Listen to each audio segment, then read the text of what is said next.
Good to see you all. Good to be in the house of the Lord, praising His holy name. You know, of course, this is that pre-Thanksgiving Sunday, and I don't think I probably have to remind you that God has placed a high priority on the habit of giving thanks. Did you know that 33 times in the Bible we find that phrase, give thanks? Now, most of the time when you read that in the Bible, it's in terms of our showing our appreciation, our giving thanks to God. But also there are those instances within the Scriptures where the Bible's talking about likewise the fact that God calls upon us to be giving thanks to one another.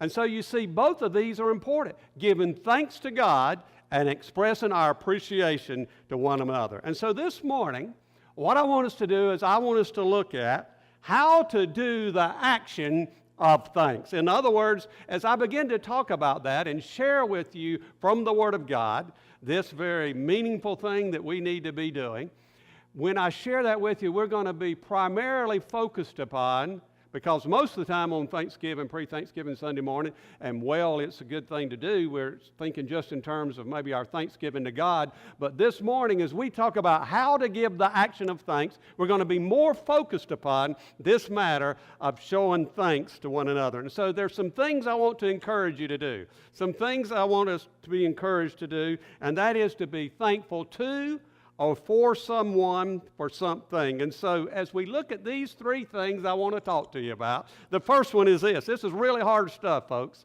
Number one, just say thank you. How can you do it? Just say thank you. Now, thank you. That's a very simple phrase. It's not really hard to be able to do that, but it's something that so oftentimes goes neglected. I mean, maybe we just assume, well, they ought to know that I'm thankful. But let me tell you something. How are they going to know if you don't tell them? We don't need to just assume it that they know that we are grateful. And where should that saying thanks begin? I believe it ought to begin at home. I believe if there's one place we ought to be showing appreciation, it's with those who are members of our own family. For instance, try this out. This is a novel idea. And those who are the cooks, don't just give them the evil eye, you'll undo what I'm about to talk about right here. But let's just say this. We're talking about just say thank you, how to express your thanks. Every time that you sit down to enjoy a meal that you didn't prepare and that you didn't pay for, how about just saying thank you? That's a good place to start. Or let's just think here. How about when somebody does what, I don't know, it could be any number of things, just the smallest thing in the world for you. Like you're sitting there in the den and maybe you're there, again, like you're just with the family, and somebody hands you the remote so that you can use it to change the channel. Hey, we won't go off on all the remote. There's probably, who knows how much stuff gets stirred up in families over the remote. Where is that remote? You did something with it. Now you're going to undo again what I'm trying to talk about this morning. But I mean, somebody just hands to you the remote. Why not just say, thank you? Or I mean, it can be any number of things like somebody opens the door for you. I'm talking about really the kind of the small things. Just say, thank you. And what I'm talking about this morning on simply just say thank you, this applies to parents.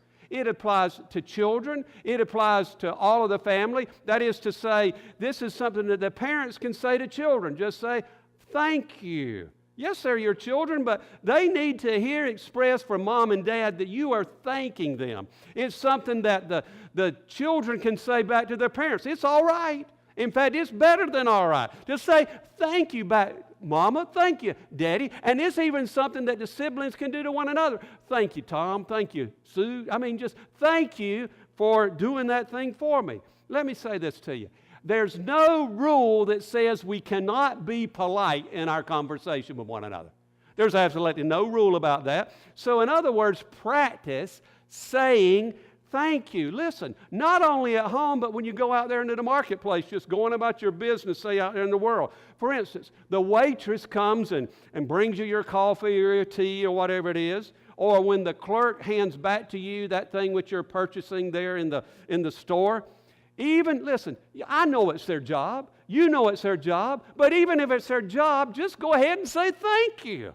I mean, that's a wonderful thing. It's just this matter of us learning to say thank you. And I'm willing to bet, no, I don't bet, all right, but I'm willing to say to you that you could probably find minimally 5, 6, probably a whole lot more times, 5 or 6 opportunities to say thank you to someone you work with for something good that they have done in terms of just your interactions with one another. Or you can find a few people at least that you can thank. Listen, have you ever thought about this? Just thanking people for who they are. I mean, just going up to them and say, you know what? I just want you to know you are a pleasure to work with. I want you to know you're just a blessing to be around. I just want you to know that it just helps lift my day to be able to come and to interact with you. You just bless my heart. Thank you for having such a great attitude. You see, what about this here? People can send letters. I mean, we have a great example of that, and that is Paul often sent letters of thanks. I mean, as you read the epistles, you read, I guess a $64 word, but what we call letters, they were letters. The epistle, the letter to the believers at Corinth, the church at Corinth, the Thessalonica, and all the rest. So what Paul would do in several of his letters, in fact, almost all of them, he would say, thank you. Let me just give you one. Now, Philippians 1, verse 3, and this is one of those, not every church is different. And so he had some churches that they just follow God, did so much better, and so he'd say something like this in Philippians 1, 3. He said, I thank my God upon every remembrance of you. Now, I want to give you another example. This is actually a better example. You're going to say, how can it be a better example? But listen to me in 1 Corinthians 1, 4, as Paul is speaking to the believers at Corinth.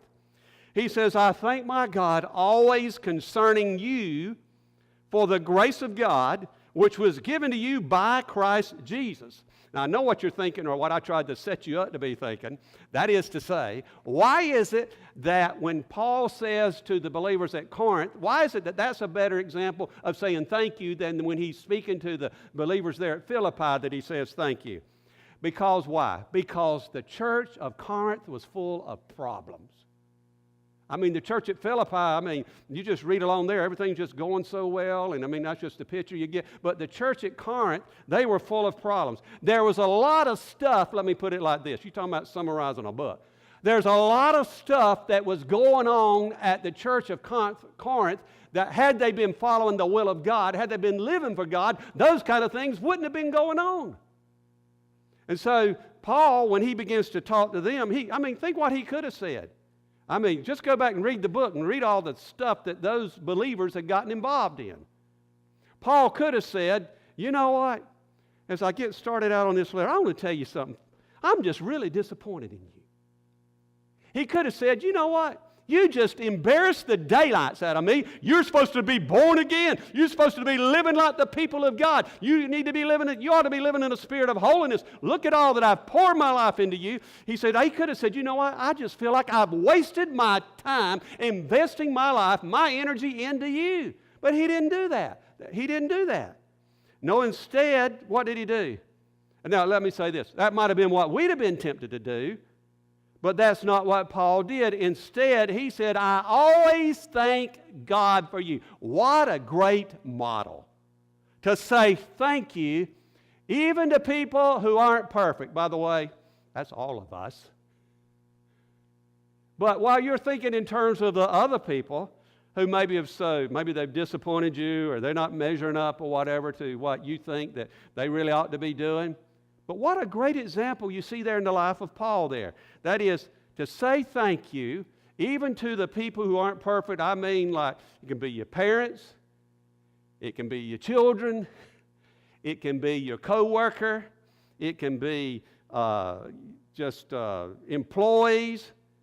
And how about this? I already alluded to this. How about that waiter or that waitress that comes and waits on you in the restaurant that's not really fully living up to your expectations and the way you think a good waiter or a good waitress ought to do? By the way, hey, this won't cost you a bit extra. If you talk to some of the waiters and waitresses, that go to church that are that are Christians, and they'll tell you sometimes, and it ought not to be this way, that some of the worst people to wait on is like Sunday afternoon, they've been to church and they come in with such attitudes that they really don't say thank you. And I tell you what, we, the people of God, we ought to be the people who are most of all showing appreciation. No, that waiter or that waitress might kind of mess up a little bit. They're not living up to their potential.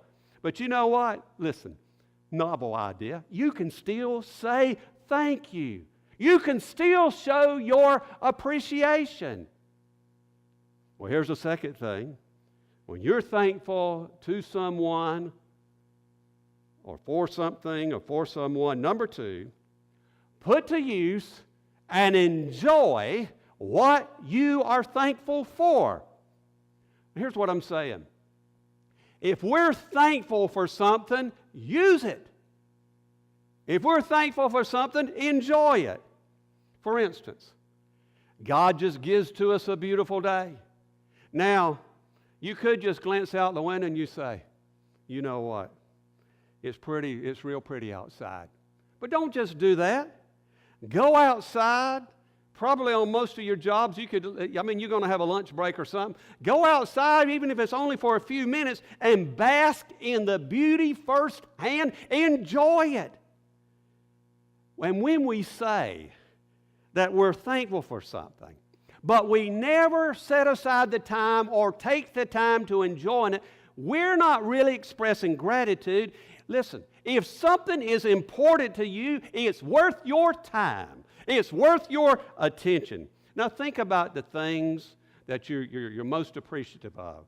Think about the people whom you're most thankful for. Are you willing to make the most of it? Are you willing to get in there and enjoy whatever it is maybe that person has contributed to you in your life? Don't just say you appreciate it to your spouse. Don't just say that. Spend time together. Real hard thing. Spend time together. Sit down. Give some time to your spouse and listen. And I tell you again, if you just poke the ribs of that marriage partner when I'm saying this, you're going to undo what I'm trying to do for us all. When you sit down and you begin to spend time with them, give to them your complete and undivided attention. That's showing that you're enjoying them. You're not just saying, oh, I thank you. No, you're enjoying them. Do you appreciate your children? Maybe this will be a gut check for some of us here. Do you appreciate your children? Then go somewhere with them and do something with them. Do you appreciate really the gifts that you receive? Now, I don't know. We don't wear ties as much as we used to, but it could be like that. I don't know. It used to be that, children, what can I get for Dad or whatever, or Father's Day or whatever it is? And we'll get him a tie. If they gave you a tie, wear the tie. If they gave you a motorcycle jacket, let them see you put it on sometime. Y'all know where I'm going. All right. If they gave you a book, read it. Enjoy it. It's come from someone you love. If you appreciate it, enjoy what it was they gave to you. Now, there's a story in the Gospels about Jesus healing a blind man whose name was Bartimaeus. And he'd been sitting on the side of the road, had been begging for charity from the people who just kept on passing him by. And when Jesus passed by, the Bible says there that Bartimaeus called out to him, and Jesus stopped. Now let's pick up with the story there in Mark 10, verses 51 to 52. So Jesus answered and said to him, what do you want me to do for you? By the way, very good question, apart from the whole sermon. Just remember that. What do you want me to do for you? The blind man said to him, Rabboni, that I may receive my sight. Then Jesus said to him, go your way, your faith has made you well. And immediately he received his sight. Many of us just close our Bibles and forget it all and just go home after that and don't read the last part of the verse. It says, immediately he received his sight and followed Jesus on the road. Now imagine this, that instead of Bartimaeus, who'd just been healed of his blindness by Jesus, instead of him following Jesus along the road, Bartimaeus just said something like, thanks, Jesus. See you later. And then Bartimaeus just began to go back to his spot there on the side of the road and resumed his begging. Now, if that's all he did, it wouldn't seem like he's making the most of his healing, would it? It wouldn't seem like he's very grateful, would it? Because he certainly would have. He'd just been saying words. Or there's another story about Jesus healing a demon-possessed man. And afterward, Jesus told him in Mark 5, verse 19, "Go home to your friends and tell them what great things the Lord has done for you and how he has had compassion on you." In other words, he says, go out there. He says, make the most of what's been given to you.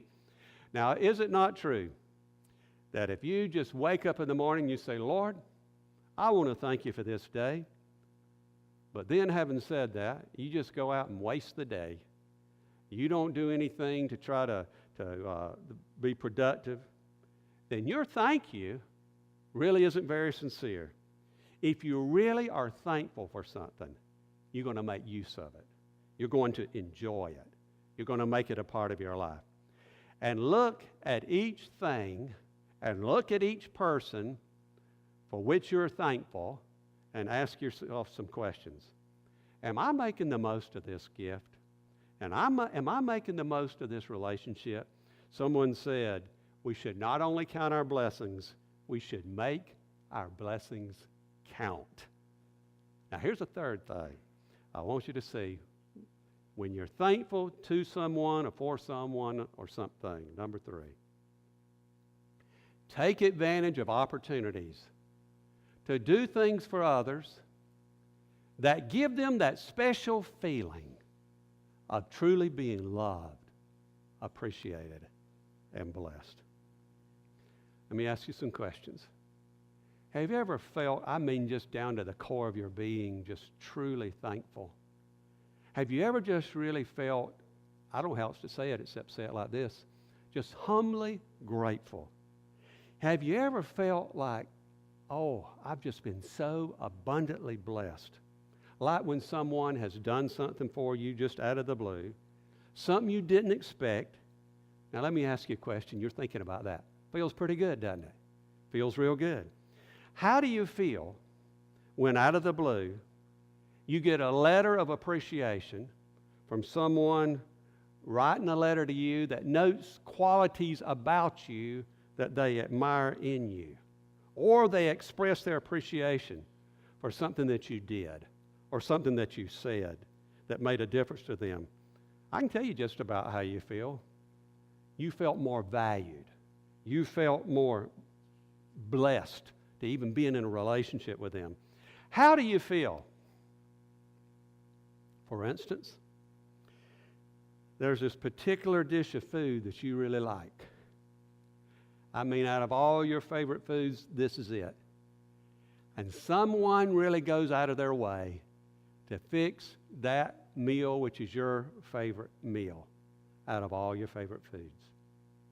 How do you feel when you get an unexpected note or a text out of the blue, seeing and talking about someone just letting you know what it was that you did for them or something that you said for them and how they just so appreciated what it was you did or said? Is it not true that one of the greatest ways you communicate your appreciation is by giving of your time to someone?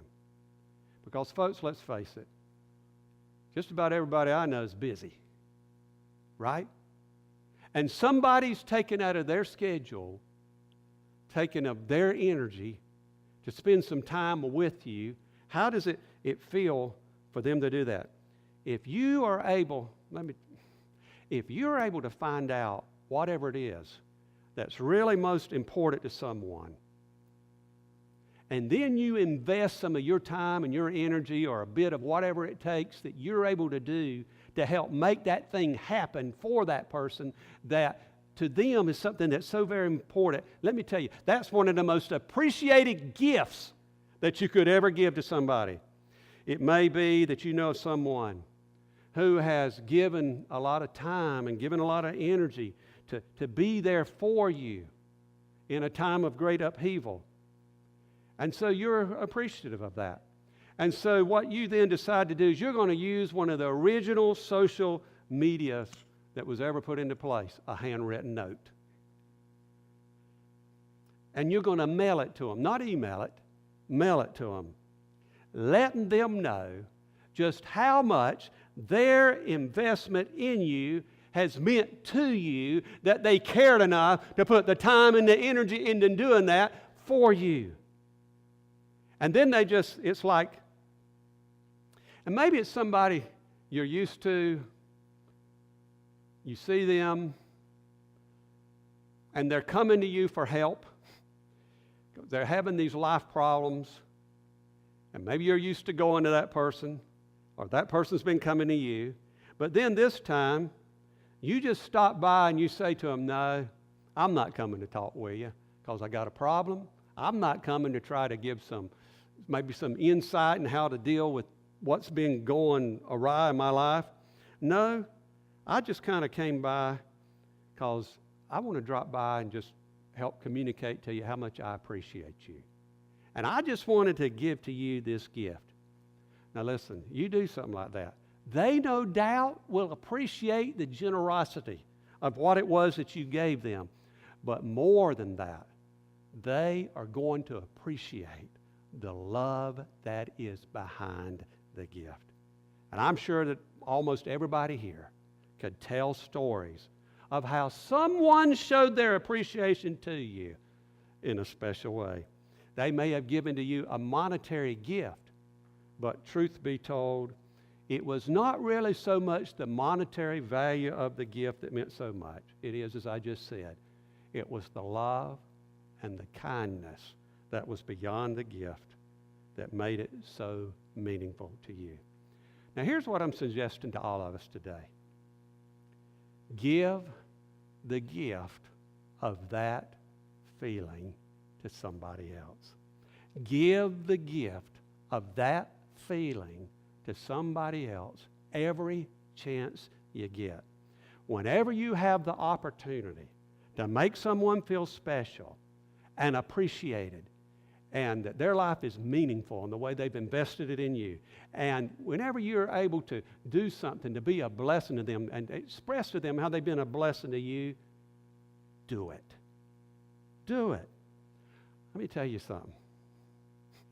We over-spiritualize some of this stuff of living the Christian life. I'm going to tell you, this is downright rubber meets the road, shoe leather hits the pavement. This is practicing Christianity. This is something that will cause the world to stand up and take notice. This will make it where, all the people who are supposed to be Christians enjoy being together because we begin to express living out the way God would have us to be, interacting with one another. This is our calling. This is what we've been called to do and to be from the very beginning. May I remind you of a very familiar passage, at least I hope it's familiar, but maybe you've never thought about it and got the full impact of what is being said. I'm talking about here in Genesis 12, verse 2, what it was that God said to Abraham.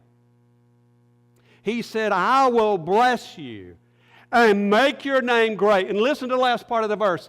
And you shall be what? You shall be a blessing. Folks, let me tell you something. The Bible teaches this.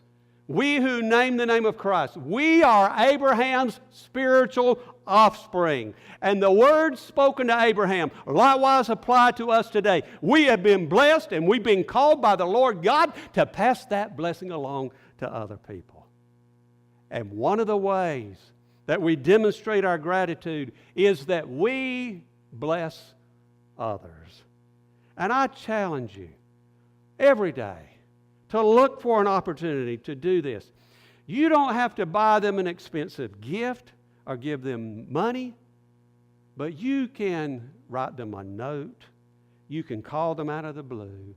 Say something as simple as this. I'm not telling you what to say, but whatever God's placed on your heart to say, something like, you know what? You're one of my favorite people. I want to remind you of something Jesus said. He said, to whom much is given, finish the verse, much is required. All right, let me ask you. To whom has much been given?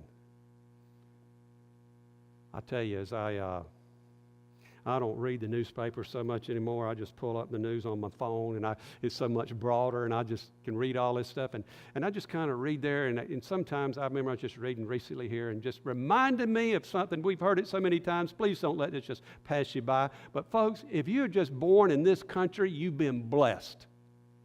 You compare it to people, they live their lives, and they maybe try to live off a few dollars. You say, how can that be?